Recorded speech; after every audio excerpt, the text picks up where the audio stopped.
Hélène Lunègre, bonjour. Bonjour. Merci d'être venue nous faire l'amitié de nous parler de la relation client pour une entreprise que beaucoup connaissent ou pensent connaître. C'est American Express. Vous êtes la vice-présidente marketing d'American Express, Carte France. Carte France, parce qu'il y a d'autres divisions d'American Express. Oui, American Express a plusieurs activités, toujours dans le domaine de l'accompagnement du voyageur. D'abord, on est une société de voyage d'affaires. D'abord, vous dites, originellement, c'était d'abord ça? À l'origine, on accompagnait les déplacements et les transports de biens et de valeurs financières. Vous les accompagnez comment? Alors, si vous remontez à la légende d'American Express, voilà, vous tombez sur les diligences, la Wells Fargo. Ça démarre avec la Wells Fargo. C'est comme ça qu'American Express a démarré, en convoyant l'argent aux États-Unis pour aider les clients qui avaient besoin de transporter leur argent en toute sécurité. Donc de là, on est devenu à la fois un acteur du voyage et à la fois un acteur du service financier et des paiements. On a inventé le Traveler Check, ce que vous devez connaître. Oui, ça me laisse des souvenirs. Du Traveler Check, on est passé à la carte de paiement.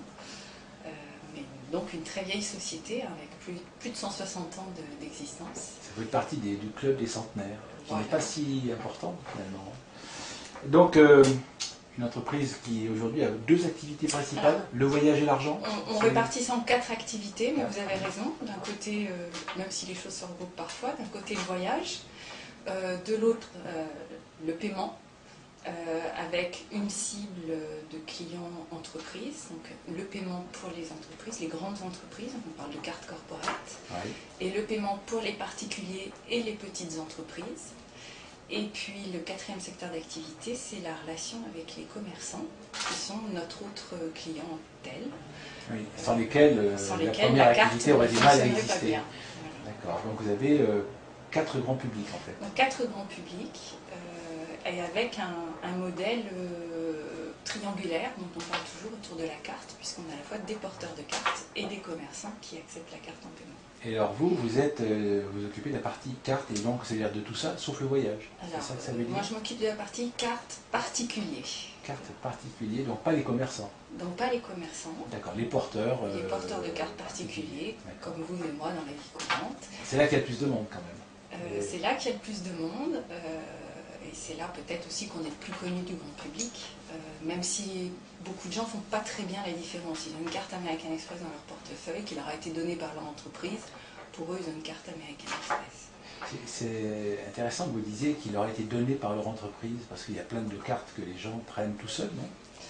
Alors, dans le domaine de l'entreprise, c'est l'entreprise qui va faire le choix d'équiper tous ses cadres et ses voyageurs avec une carte corporate pour bénéficier, non seulement pour donner aux cadres la possibilité de payer leurs dépenses professionnelles, mais aussi au niveau de l'entreprise pour bénéficier d'une vision de toutes ses dépenses, de rapports. Et il y a des clients directs qui sont des clients porteurs de cartes individuelles. Alors, dans le cadre de la carte particulière dont je m'occupe, là, effectivement, c'est un choix de chacun qui va décider de prendre une carte, de l'acheter d'ailleurs, puisqu'il y a un prix, et puis décider du niveau de carte qui lui convient en fonction de ses besoins.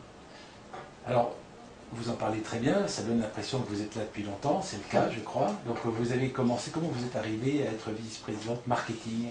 C'est d'ailleurs assez étonnant, un titre de vice-président marketing, c'est très américain ça. C'est un titre très américain, je confirme.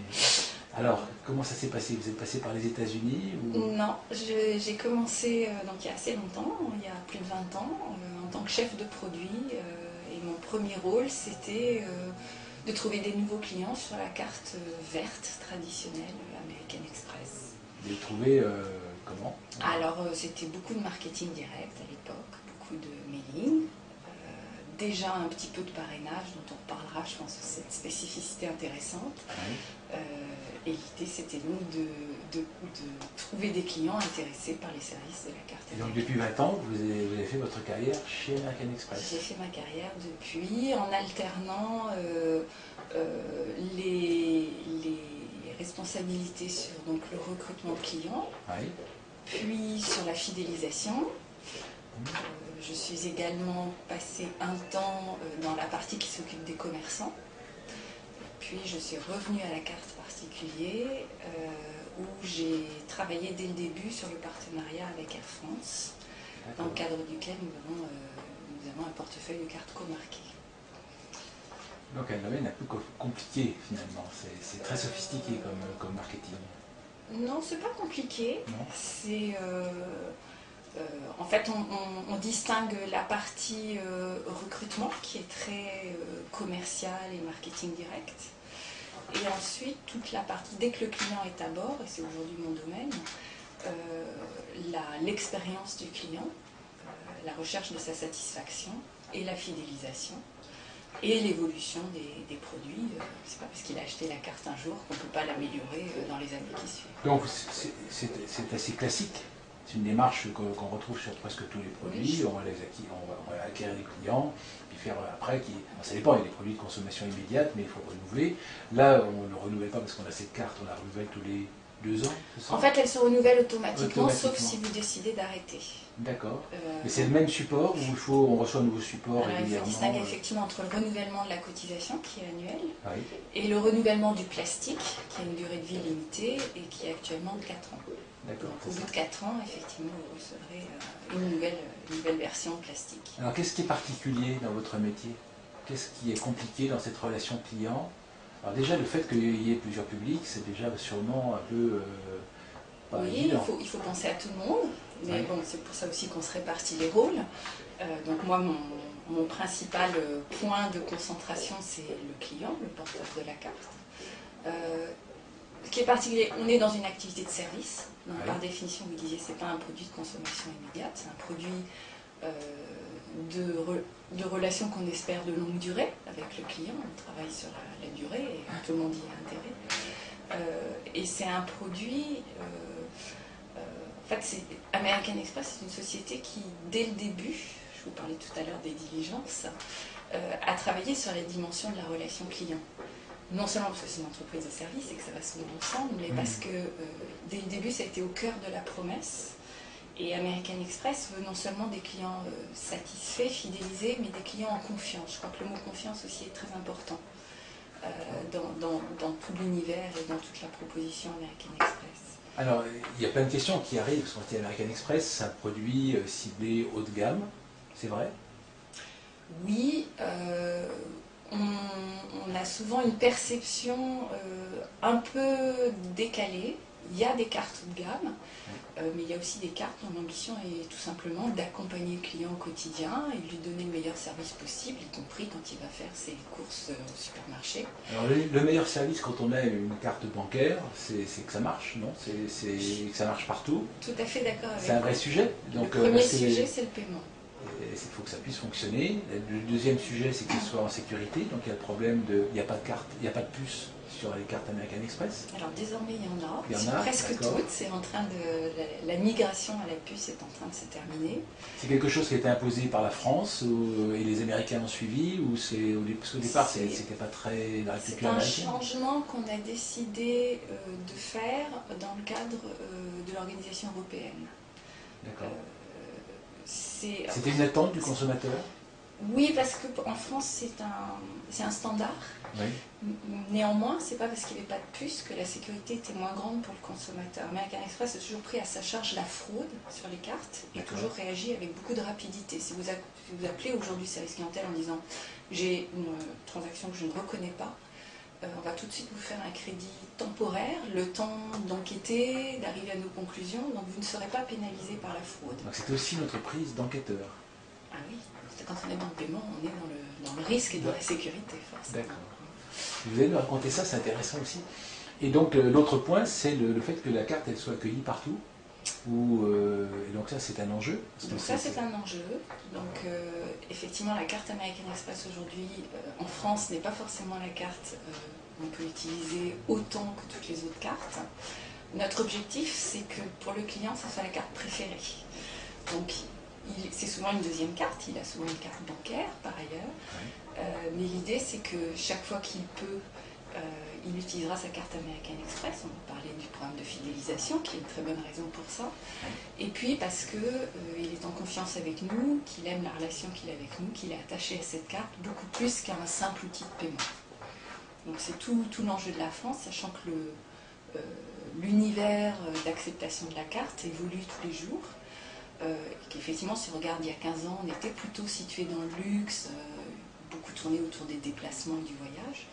Aujourd'hui, on a beaucoup renforcé toute la dimension paiement quotidien, aussi bien, je parlais tout à l'heure du supermarché, que du réseau de commerçants sur le web, de tout ce qui est petite boutique du coin de la rue.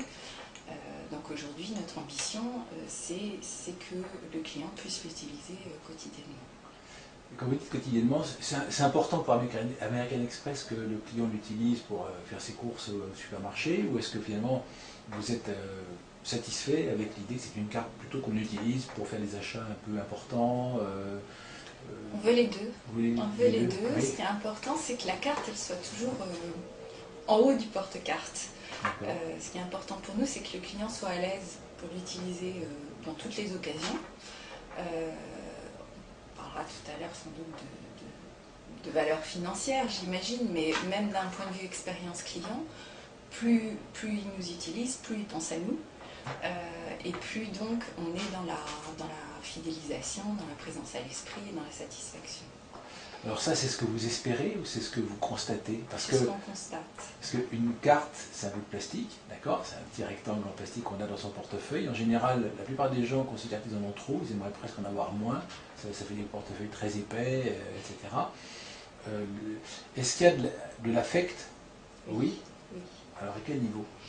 Il y a de l'affect avec une carte American Express, et c'est les clients qui le disent, hein, c'est nous qui les écoutons, c'est eux qui nous disent.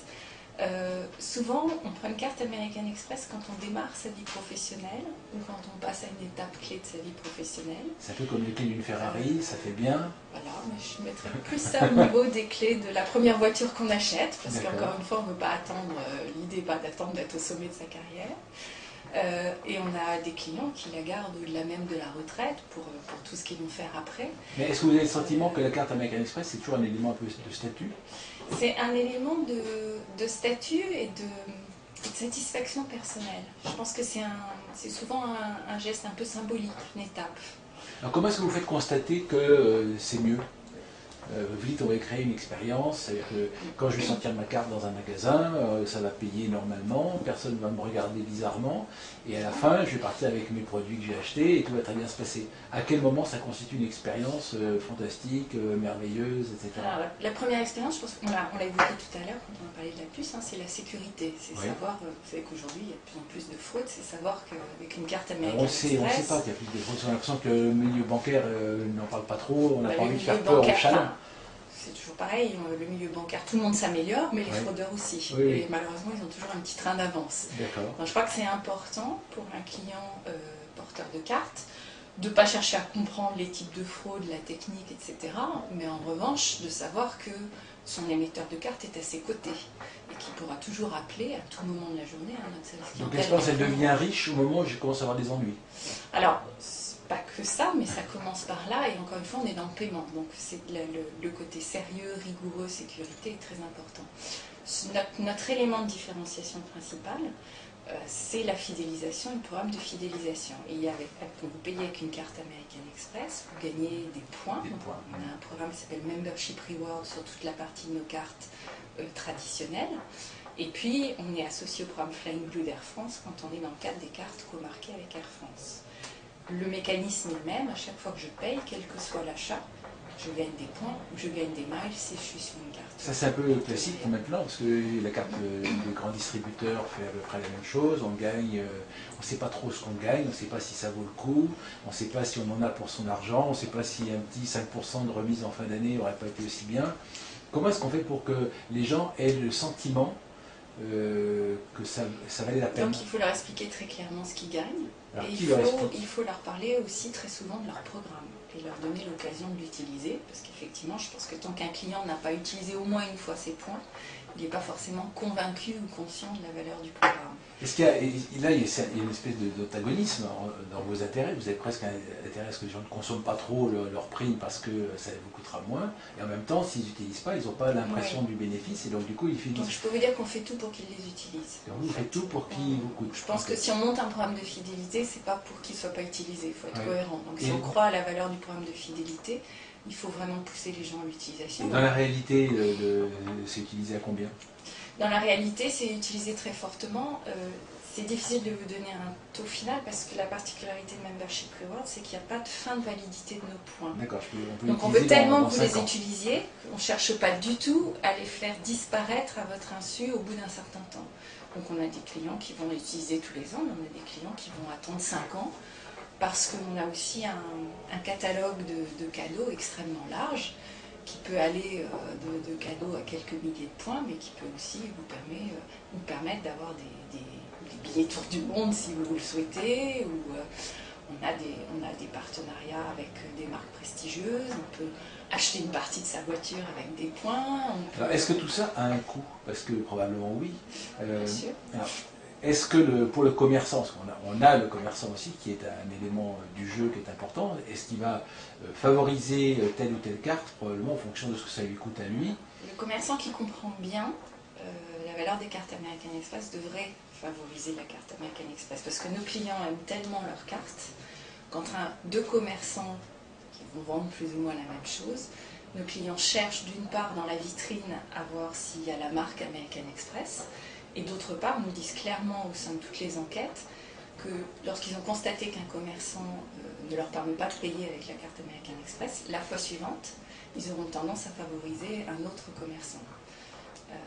Encore une fois, parce que pour le client, c'est très important de payer et de savoir qu'il est en train d'accumuler des points et donc d'aller plus vite vers son. Donc pour vous, le moteur, il y a deux moteurs. Il y a le statut et le programme de récompense. Il y en a même un troisième qui est le service. C'est dommage de ne pas l'évoquer ici. Oui. Les trois grands axes sur lesquels reposent nos cartes sont effectivement le statut et les services particuliers qui vont avec ces cartes, la fidélité et le service. Et chaque client va les mettre dans un ordre différent. Quand vous dites le service, c'est la sécurité, la relation, parce qu'on va finir par parler de relation client à un moment. Oui, j'aime bien justement votre formule de relation client, parce que ça comprend le service client, dont on va parler, je suis sûre, mais c'est plus large que ça. Chez American Express, il n'y a pas des gens spécialisés dans le service, et puis tout le monde travaille sur les autres dimensions. L'expérience client, comme on dit, la relation client, elle est là à toutes les étapes. Et après, au sein de tout ce qui peut concrétiser l'expérience client, c'est vrai que le service client représente une énorme part de nos investissements, de notre énergie et du ressenti client. Donc des enquêtes. Comment est-ce que, alors, on est au 1er janvier d'une année, comment vous fixez votre plan d'action dans l'année qui va venir et sur quoi vous allez travailler particulièrement? Qu'est-ce qui est important? C'est quoi vos indicateurs de succès? Au niveau du service client, au niveau de la relation client? Dans votre secteur à vous? Dans mon secteur à moi. Alors, moi je suis en charge globalement de la fidélisation, mais avec un sens très large. C'est-à-dire pour moi la fidélisation, ça commence, vous le disiez tout à l'heure, par s'assurer que la promesse de base est là. Donc que le client reçoit sa carte par exemple, c'est pas toujours évident, il faut la poster. Que le client peut payer avec sa carte, que le client comprend les services de sa carte. Donc il y a toute une partie très forte d'éducation, d'information et d'engagement. On mentionnait tout à l'heure le fait que pour nous c'est très important que le client utilise sa carte le plus souvent possible, et ce dès le début de la relation. Donc, une partie de mon équipe travaille sur les premiers mois de relation client et s'assure de leur fournir au maximum l'information, les outils. Donc, tout va être utilisé, aussi bien le mailing que le téléphone, que le web. À chaque client de trouver le mode qui lui convient mieux. Donc la partie, tous les premiers mois de vie du client sont cruciaux. Ensuite, on va travailler la suite de l'expérience client et on va aussi travailler selon les cartes et selon les niveaux de service et les attentes des clients. Mais de façon permanente, on travaille aussi avec le service clientèle. Il est important que le service clientèle, d'une part, connaisse bien les produits et les aménagements qui sont faits, d'autre part, comprenne bien toutes les offres ponctuelles qui peuvent être envoyées, parce que le client, premier réflexe, le client American Express, il ne comprend pas, il nous appelle. Il a le numéro au dos de la carte, c'est 24 heures sur 24, c'est facile, et comme il est toujours très bien accueilli, ils ont tendance à beaucoup appeler. Donc on va travailler avec le service. C'est la réputation de toute façon, c'est vrai que l'accueil téléphonique est assez remarquable. Et c'est notre promesse. Et c'est quelque chose sur lequel on investit tous beaucoup de temps. C'est combien de personnes en France ou comment c'est organisé? Alors c'est une équipe interne, oui. Pas question de mettre ça ailleurs que chez nous. On en reparlera. Ce sont des équipes qui sont situées dans les mêmes bâtiments que le reste d'American Express, donc ce qui rend le travail en équipe très, très facile et très fluide. Et parce qu'on couvre des horaires larges, aujourd'hui, c'est de l'ordre de 250 personnes. Pour la France ou pour l'Europe? Là, je vous parlais de la France. Pour la France, 250 personnes. Pour les Français, on doit parler français. D'accord. Donc chaque marché est organisé de façon... 250 avec du 24-24, 7-7, samedi, dimanche. Voilà. Ça, ouais. Alors avec parfois des relais sur d'autres équipes francophones la nuit, pour mutualiser, mais avec donc l'engagement que 24 heures sur 24, 7 jours sur 7. Et combien de porteurs de cartes American Express en France? Alors ça fait partie des chiffres c'est secret qu'on ne cite pas. Bon, d'accord. Bon, alors je ne pose pas la question. Beaucoup de porteurs de cartes. Beaucoup d'appels. Donc, vous pouvez nous dire en moyenne combien les gens appellent dans une année? Plus d'1 million d'appels par an. Plus d'1 million d'appels par an pour 250 personnes. Oui, ils sont bien occupés. Ils sont bien occupés.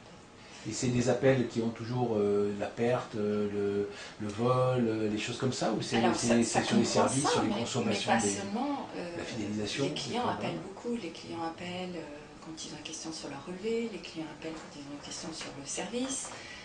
Quand ils vont partir en voyage, ils peuvent se poser des questions là tout de suite beaucoup plus pointues sur le niveau d'assurance. Ils appellent aussi parce qu'ils savent qu'ils vont être amenés à faire beaucoup de dépenses dans une période très intense et que nous on les suit de façon très personnalisée. Donc on va être capable de les suivre. Ils n'ont pas de mauvaise surprise s'il y aurait 15 jours d'hôtel après avoir fait beaucoup de voyages. Donc ils ont... Pour nous, c'est important qu'ils appellent et pour nous, chaque appel est l'occasion de renforcer la relation et d'aller plus loin dans l'attachement qu'ils ont à leur carte. Alors cet attachement, c'est assez curieux parce que c'est quand vous en parlez qu'on se dit qu'effectivement une carte bancaire, on a horreur de la perdre, qu'on se sent un peu démuni, qu'on ne sait pas toujours comment procéder quand on l'a perdu, quand ça ne marche pas, il y a une espèce de sentiment de honte parce qu'on a presque l'impression d'être soit un pauvre, soit un voleur, etc. Donc l'œil du commerçant change instantanément quand il faut recommencer, etc. Donc effectivement, il y a une vraie relation forte entre ce morceau de plastique dans son portefeuille et la vie qu'on mène, etc. Et pour autant, j'ai l'impression que vous le voyez comme ça, et que le porteur de la carte ne décrirait pas forcément comme ça, cet attachement. C'est plus quelque chose, c'est une utilité, c'est un côté pratique qui permet de faire des choses. Ce qu'on demande, c'est que ça marche tout le temps, que ça marche bien, etc. Alors, il va y avoir effectivement le côté récompense, quand tout d'un coup on a des cadeaux. Donc ça, tout le monde adore avoir des cadeaux. Donc c'est vrai que c'est le côté... il ne faut pas que ça soit déceptif. Très souvent, dans les programmes de fidélisation, ça on le sait bien, les études l'ont montré, c'est qu'on se dit, oh là là, tout ça pour ça, je me suis payé d'utiliser, sortir ma carte, etc. Puis à la fin, j'ai gagné un truc qui est chinois, qui ne tombe pas au bout de 2 jours. Bon, il faut que ça soit à la hauteur de ce qu'on espère, quoi. Et donc ça, c'est pas facile, parce qu'on espère probablement plus que ce qu'on a vraiment mérité, de temps en temps. Alors ça, c'est une composante importante du marketing, mais une bonne partie de mon travail, c'est faire toujours attention à ce que la promesse soit très claire, séduisante, mais que derrière, il n'y ait pas de déception. Oui. Donc d'une part, on est toujours très vigilant, et ça fait partie de la confiance que j'évoquais tout à l'heure. La confiance, c'est aussi faire en sorte que le discours soit cohérent d'un bout à l'autre. Donc on veut satisfaire nos clients, on veut les faire rêver avec les cartes. On parlait peut-être tout à l'heure du marketing, de la carte et des communications. Et en même temps, on est très vigilant sur le fait qu'il ne s'agit pas d'avoir une très belle vitrine et que derrière, les choses ne soient pas à la hauteur. Donc tous les cadeaux, par exemple, si on parle du programme Membership Rewards, sont décrits précisément, sont suivis, Il y a un service après-vente si jamais l'appareil photo qui a été livré est défectueux, ça peut être arrivé, il est changé. Et là encore, il y a un suivi qui se fait au téléphone et qui permet au client d'appeler en disant c'était pas ce que je pensais, je suis pas d'accord, est-ce qu'on peut changer? Sur la photo, il avait l'air très gros et finalement, c'était alors on une boîte essaye de d'allumettes, donner le maximum d'informations pour éviter justement la chaîne des stéréo déceptions. qui finalement est L'idée grosse. du problème de fidélité, c'est vraiment qu'après, le client soit encore plus engagé. Donc Oui. pour nous, il y a une logique à faire que non seulement l'expérience de la commande et de la livraison soit bonne, et que derrière, le cadeau soit le bon. Donc on va utiliser essentiellement des cadeaux de marque, hein, quand on est sur de l'électronique, on est sur des marques, on ne cherche pas à avoir quelque chose fabriqué je ne sais où, pas cher du tout, Oui, oui. et on est sur des engagements de service après-vente auprès de ces marques. Et on est sur des descriptions les plus claires possibles. Je voudrais juste revenir sur ce que vous disiez, si je peux, sur ce que les clients disent de la carte et sur l'émotion qu'ils ressentent et l'attachement. Notre page Facebook qui a vu le jour en fin d'année dernière leur permet de s'exprimer, on va y revenir, oui. Et c'est eux là qui parlent de leur attachement et qui disent des choses comme ma carte American Express, je l'aime, ma carte American Express. Combien de fans réels et donc qui ne sont pas payés, subventionnés? Donc c'est le vrai jeu de Facebook. Ouais. Hein. Aujourd'hui, on a 2 mois d'existence, 3 mois maintenant d'existence. Ouais. On a fait un jeu intéressant où on leur a proposé de venir se présenter avec la date depuis laquelle ils étaient titulaires d'une carte, ouais. Et en évoquant ce qu'ils aimaient mieux faire avec leur carte. Ouais. Donc ça me donne l'occasion de parler tout à l'heure d'ancienneté, ça me donne l'occasion de vous dire, par exemple, le plus ancien des clients qui s'est signalé avait pris sa carte en 1959. Ah oui, d'accord. Donc on a des clients, il y a des gens pour lesquels ça couvre une vie entière, c'est un bel exemple. Et donc dans les commentaires, encore une fois spontanés, hein, de cette page, on a vraiment des clients qui expriment une relation très forte avec la carte. Mais comme vous le disiez, on peut être client fidèle et peu utilisateur, c'est qu'on peut avoir sa carte depuis longtemps. Donc pour vous, c'est important que les gens l'utilisent, oui, que ça soit la carte préférée. Comment est-ce qu'on fait ça? J'ai plein d'autres questions qui me viennent, mais déjà celle-là peut-être. Comment est-ce qu'on fait ça? On fait ça en leur parlant régulièrement. Vous savez, enfin, c'est un fondamental du marketing. Vous avez évoqué tout à l'heure, on faisait du marketing direct, comme c'était dans le passé. On en fait toujours, mais on a multiplié les canaux. Dans le temps, il y avait le papier, point. Oui. Aujourd'hui, effectivement, il y a le mailing papier, il y a le téléphone, mais où on préfère que le client nous appelle et là rebondir sur son appel. C'est toujours plus facile que nous d'essayer de l'appeler et pas forcément tomber au bon moment. Hein. Donc on croit beaucoup à l'enrichissement de la conversation quand elle est à l'initiative du client. Et il y a évidemment tous les nouveaux canaux digitaux, donc l'email, les pages web sur lesquelles le client peut aller quand il le choisit, et le SMS qu'on réserve à des communications d'urgence ou de service. Oui, non pas des promos, des choses comme ça. Exactement, le SMS est très intrusif, ça doit être lié à une véritable urgence ou utilité. D'accord là-dessus. La question qui me vient, c'est que vous avez évoqué tout à l'heure des programmes de partenariat avec Air France, mais il y en a d'autres, et qui sont plus étonnants peut-être, avec les banques. La carte American Express proposée par une banque qui par ailleurs, elle fonctionne davantage avec les cartes classiques Visa, en France tout au moins. Comment ça se passe? Quel est l'intérêt des partenaires? C'est le choix d'une banque de vouloir proposer plus que le portefeuille traditionnel de cartes bancaires à ses clients. C'est qu'il est arrivé que ce soit à l'issue d'un appel d'offres et d'une réflexion de la banque. Je pense que l'idée, c'est que la banque qui fait ce choix se dit que dans ses clients, il y a des clients qui veulent une carte American Express et comme elle veut se positionner comme le meilleur pourvoyeur des services possibles sur le plan financier, elle ajoute la carte American Express. Donc dans ces cas-là, elle est co-brandée? Non, elle n'est pas forcément co-brandée. En revanche, les communications qui vont aller avec vont refléter le fait que la carte a été choisie à travers la banque. D'accord. Donc ça veut dire que vous êtes avec une proportion de vos clients qui sont porteurs de plusieurs cartes, oui, qui les utilisent, c'est souvent le cas. Oui.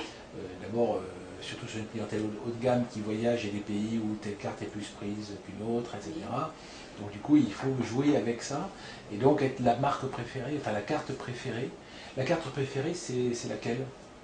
Comment est-ce qu'on est une carte préférée?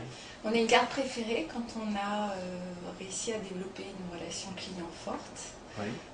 Qui est constitué de tout ce qu'on vient d'évoquer, hein, la confiance, la notion de service. Je sais qu'à tout moment j'ai l'émetteur de cartes derrière moi, la fidélité à travers les programmes, et puis aussi, on n'a pas parlé tout un temps, qui sont les offres récurrentes. On fait des offres commerciales avec tout type de commerçants, du plus gros au plus petit.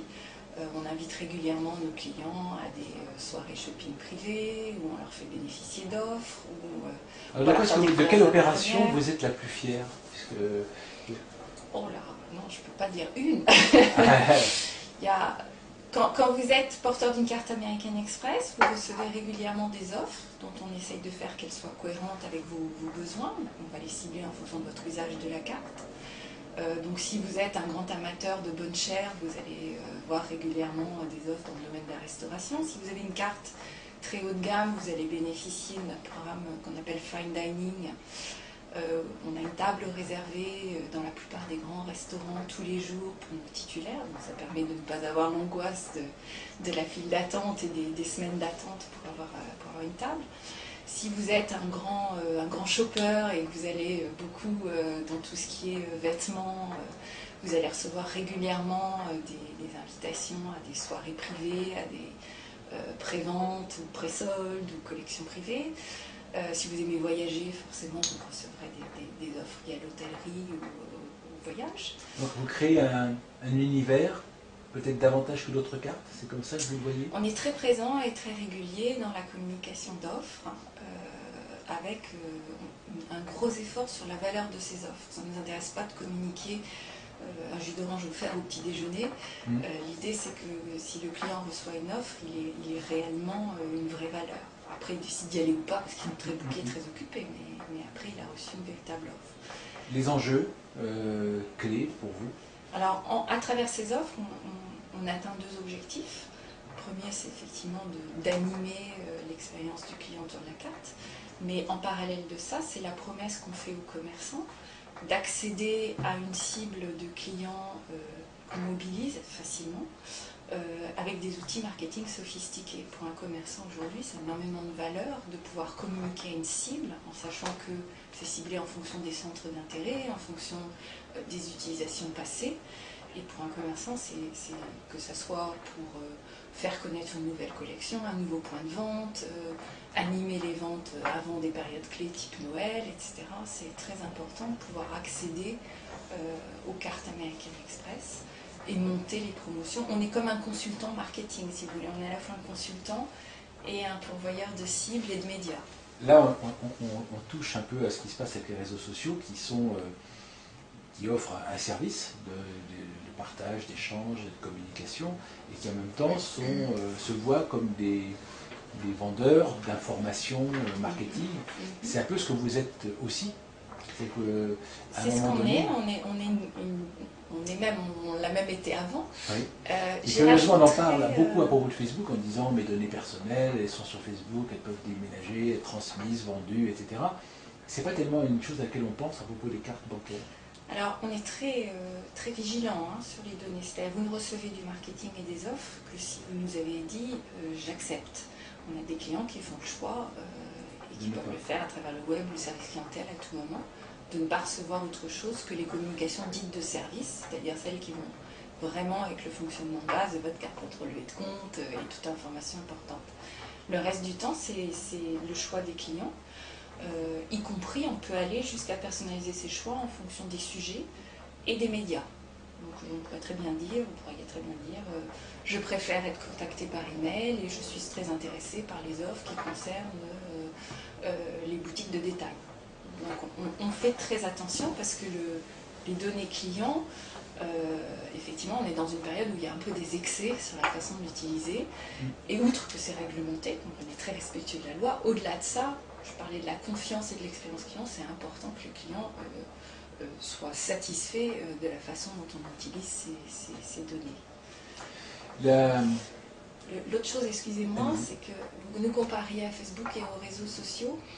Ce qui vient en plus, c'est la recommandation d'American Express. Quand je vais vers les clients porteurs de cartes et que je propose une offre ou une expérience particulière avec un commerçant, c'est estampillé American Express. Donc C'est-à-dire c'est pas neutre. si c'est une soirée, un mec sera veillé aux conditions de la soirée.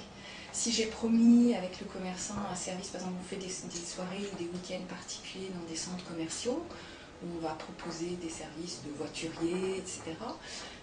On a un œil sur la façon dont ça se passe. Et si le client après rappelle en disant ça s'est mal passé ou à tel moment j'ai été déçu, on est impliqué dans ce que le client a vécu et impliqué dans la résolution de sa plainte. Très bien. Qu'est-ce qui a changé dans votre métier avec l'arrivée des médias sociaux, justement, de la génération Y, une nouvelle génération qui a peut-être des nouveaux comportements, des nouvelles attentes, la mobilité, Alors, dans l'ordre que vous voulez? Quelque chose qui a changé sans vraiment changer. Les réseaux sociaux donnent la parole aux clients. Et pour nous, ça n'est jamais qu'un transfert de médias. Parce que chez American Express, on s'efforce toujours de répondre aux plaintes clients, par courrier, par téléphone. La différence, c'est que c'est collectif. Tout le monde est susceptible de prendre un client. Je prends les clients au téléphone. Oui. Mon directeur général en prend certains. Un appel perdu sur un téléphone, on ne dit pas vous êtes trompé, pouf, on raccroche, on retransfère à la bonne personne. Et on a même une organisation pour traiter les courriers clients et s'assurer qu'on répond dans les délais, de façon satisfaisante, etc. Je me rappelle moi avoir écrit à certaines sociétés parce que je n'étais pas contente et attendre encore la réponse. Donc il y a toujours eu cette culture de répondre aux clients, même individuellement, avec l'idée que c'est important pour la suite, sa satisfaction et le bouche à oreille. Avec le digital, avec les réseaux sociaux, je pense que toutes les entreprises sont confrontées maintenant à la prise de parole du client. Donc ça pose des questions de c'est un nouveau média, on répond d'une nouvelle façon. Mais pour nous, ce n'est pas non plus une révolution totale. Le client a toujours pu appeler, écrire, faire part de ses remarques, suggestions et recevoir une réponse. Là, c'est qu'il devient aussi une caisse de résonance qui n'était pas tant qu'il était en rapport one-to-one. Alors voilà, ce qui change, c'est qu'il peut prendre la parole et être accompagné. Vous modérez votre page Facebook ? On la modère, on a une charte de modération parce qu'il s'agit d'éviter, pour faire comme tout le monde, hein, les propos indécents, les vocabulaires qu'on ne souhaite pas voir apparaître. Oui. On est obligé aussi de dire au client que dès lors qu'il va nous mentionner son compte carte ou des données très personnelles, il faut qu'on sorte du champ de la page Facebook. Mais on a assez peu besoin de la modérer, honnêtement. Les clients sont naturellement assez modérés et se répondent de l'un à l'autre aussi de façon intéressante. Donc on n'a pas eu de... Enfin, on est encore neuf, hein, mais on n'a pas eu aujourd'hui de soucis. C'est des choses qui évoluent souvent par à coup. C'est que ça se passe très bien jusqu'au jour où tout d'un coup quelqu'un décide d'utiliser cette caisse de résonance pour obtenir gain de cause.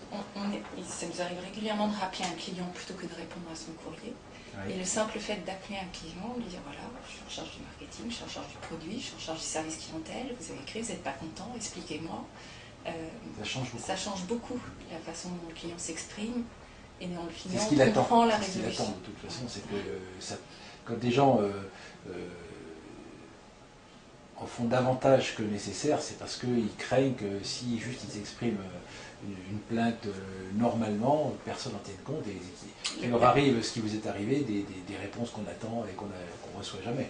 Donc là, les gens disent, le simple fait de répondre est souvent une bonne surprise pour le client. Voilà, c'est dans le monde d'aujourd'hui. Au-delà de répondre, il y a le besoin de le satisfaire et de répondre de façon pertinente. Et donc sur les changements de comportement, vous dites on faisait du marketing direct, etc. Mais les consommateurs aussi ont évolué, probablement. Les jeunes consommateurs sont différents, vos produits ont évolué, les technologies, les canaux de communication se sont multipliés. Qu'est-ce qui a changé fondamentalement dans les attentes et les comportements des plus jeunes générations ? Une demande pour plus d'immédiateté, certainement, d'où le développement du digital et puis de plus en plus la demande du mobile, au-delà même du web, la demande du web mobile. Néanmoins, je ne mettrai pas non plus le papier à la poubelle. C'est-à-dire, ce qui a changé, c'est le fait qu'on travaille sur un mix de médias et qu'il faut apprendre à les faire, d'une part, travailler ensemble. Le web, qui ne donne pas la possibilité de téléphoner, est très pauvre et souvent très décevant. Les clients apprécient beaucoup de pouvoir, à un moment donné, basculer sur le téléphone. Et on voit souvent chez nous ce comportement, on mesure comme étant une des sources d'appel importante. Le papier reste porteur de prestige. Rien ne remplacera une belle brochure avec des belles photos, dans un papier un peu original et qui permet de parler d'un produit haut de gamme. Le téléphone, comme je disais tout à l'heure, reste le média le plus puissant, doit simplement être utilisé de façon pertinente pour ne pas être intrusif. En même temps, il est la relation la plus personnalisée que vous puissiez imaginer. On travaille beaucoup sur la qualité de la relation client au téléphone. Ça veut dire quoi concrètement? Vous travaillez beaucoup? Alors, on a un concept qui s'appelle le relationship care. Oui. Ce qu'il y a derrière cette appellation, c'est le fait qu'au-delà même de répondre à la promesse initiale du produit et à la demande du client, on doit utiliser le téléphone pour faire passer la notion de caring, qui est très à la mode ces temps-ci, qui est je prends soin de mon client. Je vais au-delà de la simple attente et je lui fais passer le fait qu'on est là pour prendre soin de lui. Ce qui veut dire que pendant un appel téléphonique, certes, la priorité c'est de répondre à la raison de l'appel, mais c'est aussi d'utiliser chaque appel pour soit donner une information complémentaire au client, qui peut être je vois que vous allez souvent au restaurant, savez-vous qu'en ce moment on a des offres. Je vois que vous venez de me parler de votre famille, savez-vous que vous pouvez prendre une carte pour votre femme ou votre fils et bénéficier des mêmes services alors que cette carte supplémentaire est gratuite. Ça peut être aussi, est-ce que vous avez pensé à ouvrir votre compte en ligne pour pouvoir mieux consulter. Donc l'idée c'est qu'à chaque appel, on puisse enrichir la relation de façon pertinente. Si le client est pressé, on va lui dire au revoir monsieur, j'espère que j'ai bien répondu à votre attente. Si on sent qu'on a la possibilité d'enrichir le dialogue, on va l'enrichir. Et derrière, on va mesurer la satisfaction du client à l'issue de l'appel pour savoir si on a fait un bon travail effectivement de l'accompagner. Donc vos indicateurs, ce sera le taux de présence d'implantation dans les commerces et le taux d'usage en moyenne dans la population, mais parmi vos porteurs de cartes, oui. Le nombre de fois ils vont vous préférer par rapport à d'autres cartes. C'est un indicateur très important. Après, il y a la durée de la relation. Oui. Combien d'années? Oui. Il y a également, donc très concrètement, là, si on revient sur le service clientèle, le niveau de satisfaction à l'issue de l'appel, on classe sur 5 points, on regarde essentiellement le excellent, la meilleure note. Et on leur demande aussi, toujours dans le même questionnaire, s'ils recommanderaient leur carte American Express à un ami. C'est le fameux NPS. Oui. Alors, en anglais, c'est le RTF, Recommend to a Friend, mais on est dans les mêmes notions. À quel point êtes-vous promoteur ou pas de votre carte à l'issue du dernier contact? Et le moment clé, c'est un moment où j'ai besoin de me faire rembourser, etc. Et là, la manière dont ça va se passer va déterminer la suite de la relation en créant un capital confiance. Oui, le moment clé, en fait, c'est... Toute utilisation de la carte est un moment clé, par définition. Sauf s'il se passe bien, auquel cas, on trouve normal, j'imagine. Après, les moments clés sont davantage les moments où j'ai besoin de quelque chose en plus du quotidien. Mais donc, ça va être l'appel au service clientèle, ça va être la consultation du site web, ça va être le ressenti à la réception des communications marketing. Tous les mois, il y a une e-newsletter, par exemple, qui va parler à la fois du produit, rappeler les bénéfices, et puis faire des offres. Mais l'e-commerce, pour vous, a été un bouleversement, j'imagine, parce que le paiement à distance, dans des cadres différents, parce que payer chez son commerçant, on peut le faire en liquide, on ne peut pas du tout le faire par chèque. Sur Internet, c'est relativement compliqué. Donc, ça a forcément changé la place de la carte dans le comportement d'achat des consommateurs. Oui, comme vous dites, on ne peut pas payer autrement que par carte, ou même s'il y a de plus en plus d'alternatives, mais le paiement principal, c'est par carte. Ça n'a pas changé fondamentalement l'expérience chez Amex. Parce que vous êtes une carte, mais c'est le taux d'usage. Dès le début, on leur a dit, n'ayez pas peur de la fraude, de toute l'insécurité, on la prendra à notre charge. Et donc le taux d'usage des cartes en général et de la vôtre en particulier a dû être largement boosté depuis Il est boosté, d'autant plus que nos clients ont tendance à être des early adopters de tout ce qui est digital et moderne. Donc effectivement, ils ont été très vite des acheteurs en ligne. Et forcément des acheteurs satisfaits, puisque quand il y avait besoin, on les a accompagnés. Je pense que c'était une extension naturelle de l'utilisation de la carte. Le travail essentiel qu'on a fait, c'est les rassurer, puisqu'on sait qu'il y a eu toute une époque où les gens regardaient mais hésitaient un peu à acheter. Donc là, vous pensez que le cap est globalement franchi? Je pense qu'aujourd'hui, le cap est franchi. Après, ça n'empêche pas de continuer à rappeler tout ce qui doit être fait pour rester dans un cadre de sécurité, faire attention sur quel site on achète, faire attention, ne jamais répondre à des demandes d'informations, alors que nous, on ne va pas leur poser des questions sur la carte puisqu'on a les informations. Mais d'une façon générale, je pense que le positionnement de sécurité de la carte Amex a aidé nos clients à aller sur le commerce. Il y a encore beaucoup d'éducation à faire sur l'usage des cartes? Non, je pense qu'aujourd'hui, tout le monde sait utiliser une carte. Oui. Ce qui n'est pas typiquement lié aux cartes, c'est tout ce qui peut se passer sur Internet en termes de vol de données personnelles, etc. Mais pour moi, c'est pas forcément lié à la carte elle-même. Et le recours justement à des services comme les vôtres va être probablement encore plus prégnant que quand il s'agit d'acheter dans un commerce de proximité où je sais que je peux retourner voir le commerçant le lendemain si je ne suis pas satisfait. Donc le rôle d'arbitre, de garant est plus fort dans cette relation-là. Oui. D'ailleurs, on est toujours... un client peut appeler pour dire qu'il a un souci avec un commerçant, qu'il soit physique ou en ligne. Merci beaucoup. On a l'impression que il n'y a pas eu de rupture chez vous. On a l'impression que l'évolution que tout le monde ressent comme majeure, rapide, en pleine accélération, on a l'impression qu'au contraire, on est un peu dans un fleuve tranquille chez American Express où les évolutions se font assez naturellement et avec assez peu de rupture en réalité. On a discuté de deux évolutions. Donc, la première évolution qui est la prise de conscience par toute entreprise de l'importance de la relation client et du vécu client. Je pense qu'effectivement, là, il n'y a pas eu de rupture parce que c'était au cœur de la vocation d'American Express et de la façon dont notre vision, notre mot d'ordre, c'est être une marque de référence, être dans les plus respectés au monde des marques de service. Donc là, je suis d'accord avec vous, il n'y a pas eu de rupture, il y a eu une accélération, une mise à profit des nouveaux médias, mais on reste bien dans notre vocation, notre savoir-faire et notre conviction. Au niveau après on a parlé plus des médias et de la capacité des clients de jouer avec plus de canaux. On est comme tout le monde, on joue avec les nouveaux médias. Alors on commence par les États-Unis, mais on travaille beaucoup avec tous les nouveaux sites. Et on lie nos cartes avec des sites comme Twitter, comme Foursquare, pour permettre aux clients des nouvelles expériences. Mais avec toujours la même philosophie derrière, qui est effectivement les faire bénéficier d'offres et d'accès privilégiés aux commerçants, qu'ils soient physiques ou qu'ils soient en ligne.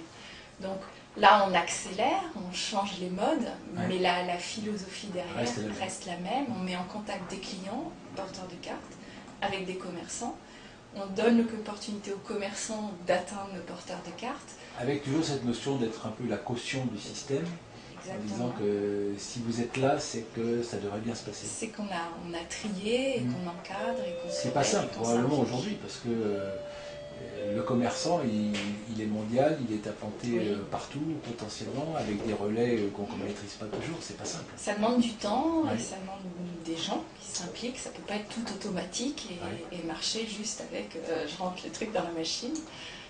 Donc c'est vrai que je pense que tout ce qui est toute l'expérience autour de la carte American Express reste très humanisée.